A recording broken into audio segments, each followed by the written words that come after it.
Okay, so this is an area question. Okay, quite straightforward. The first part anyway. So we've got it's telling you what to do. We've got a rectangle and a semicircle. So we've got to find the area of both of those and just add them together, haven't we? So I'm going to cut that down there. This is my rectangle. This is my semicircle. The dimensions of my rectangle need a bit of thinking about. We've got, if this is 2.7 here, then so is that. And if that's 2.7, then this must be double that, which is 5.4. So this must be 5.4 centimetres. Okay, so the area, this one is dead easy because we've got the area equals 5.4 times by 7.1, which I make out to be 38.34, and that would be centimetres squared. Okay, number 2, well, the area of the semicircle, the area of the circle, a full circle, will be pi r squared, so we've got to divide that by 2, haven't we? So it's pi r squared over 2, so that's pi times 2.7 squared all over 2. Now that gives me 11.45110522. Okay. So now I have to add those together, 1 plus 2, which gives me 38.34 plus 11.45. I'm not rounding this because that will introduce error into my calculations. I will only round it at the end. Okay, so I make that to be 49.79110522. Now I have to round that. 3 significant figures. So this is my third significant figure. So I look at this one here, and this is telling me that I need to round that one up. So that will move, that's a 7. So it'll need to go to an 8. So the actual answer will be 49.8 centimetres to 3 significant figures. Okay.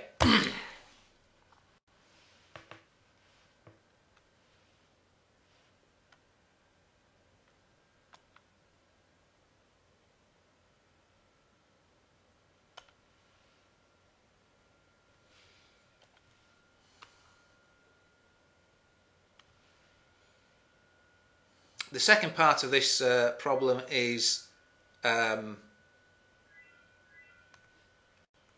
a rearranging question, just rearranging, that's all. We've got to make R the subject of this formula. So, okay, the problem we've got here is that we've got 2 terms with R in, here and here. And we want to, our aim is to get to this, isn't it? R equals something here. We want R on one side of the formula, not on both. And we don't want 2 terms, we just want one R. So the only way to do that is to take these 2 terms here. So we've got that, and we factorise because we've got R here is a common factor. So we're going to take R outside the brackets, and we're going to put pi in here, and we're going to put 2 in there. So I'll just factorise that very simply. Okay. Now I'm going to put this into the equation we've got here. P equals that. Okay. So that's this, and then we've got the plus 2L on the end here, haven't we? Okay. Right, now we can rearrange the way that we normally do. We want to, again, we're aiming for this.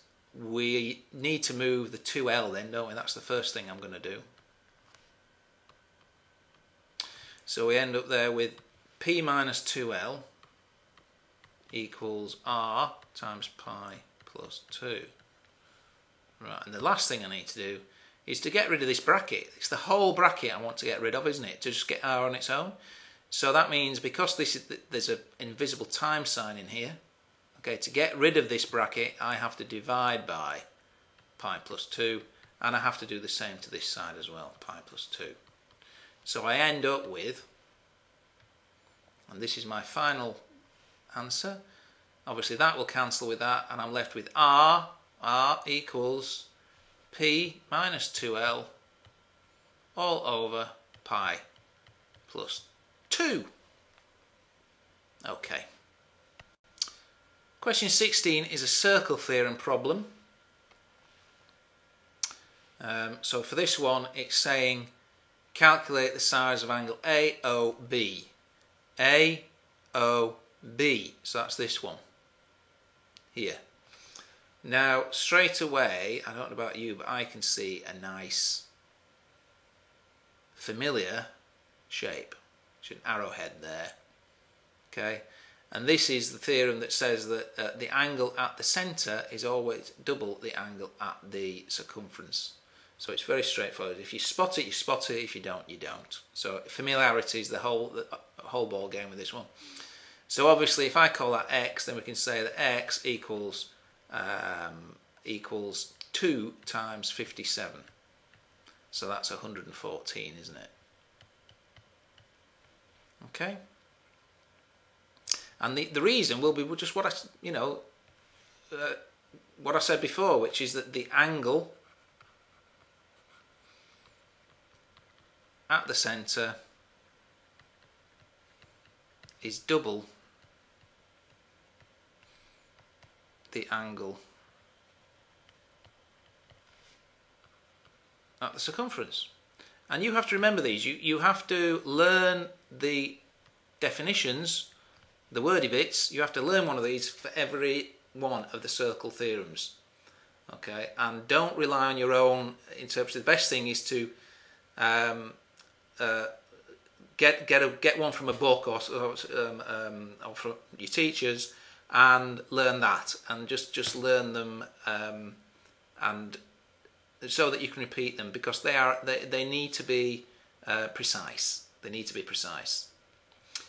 Okay, the next part of this question is calculate the size of angle BAD, B-A-D.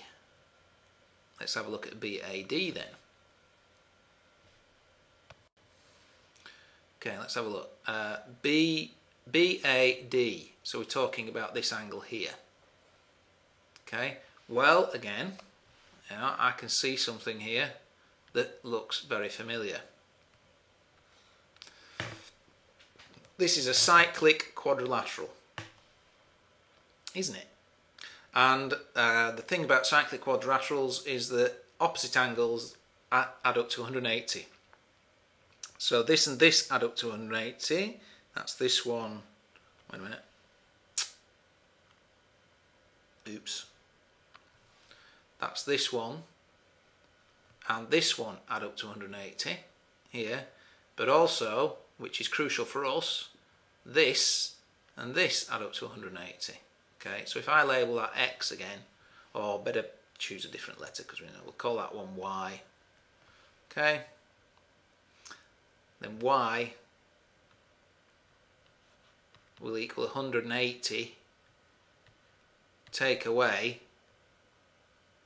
106. Okay, which will leave us with 74 degrees. 74. Okay. That question was not difficult. Okay, on to the next video.